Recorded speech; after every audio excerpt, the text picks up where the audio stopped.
BKKBN Provinsi Jawa Barat dan Komisi 9 DPR RI menggelar kampanye percepatan penurunan stunting di Gor Taman Asri Ciaul, Kota Sukabumi pada Sabtu pagi.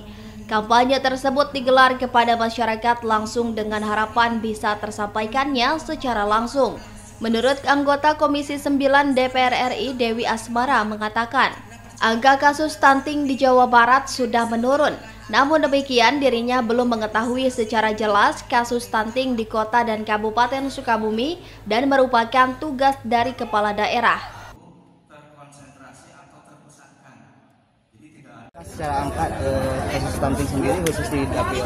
Kalau di Jawa Barat, kalau penelitian di Sukabumi itu kan secara umum di Jawa Barat sudah menelitian sudah turun dari 23 sekarang sekitar ya mudah-mudahan 19%.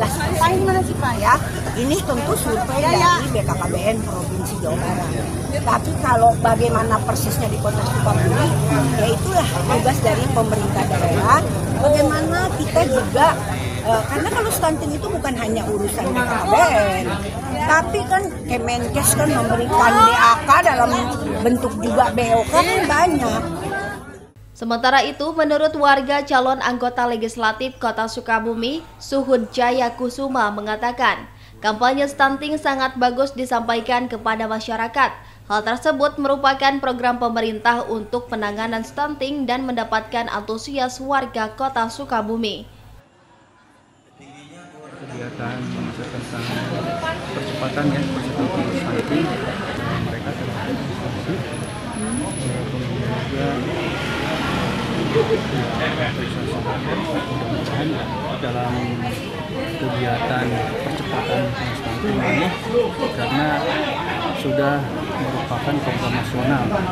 Dan itu mungkin kebanyakan ibu-ibu ya yang hadir, ibu-ibu, maka dari itu ibu-ibu mungkin ya memiliki anak dalam balita dalam keluarga mungkin supaya gizinya terutama harus terjamin. Sementara itu, angka stunting di Jawa Barat dikatakan Komisi 9 DPR RI Jawa Barat dari sekitar 20% lebih menjadi 19%. Namun demikian, dirinya tidak mengetahui berapa persen angka kasus stunting di Kota Sukabumi dan hal tersebut menurutnya tugas dari kepala daerah. Dari Sukabumi, Muhammad Ujang Riaman melaporkan.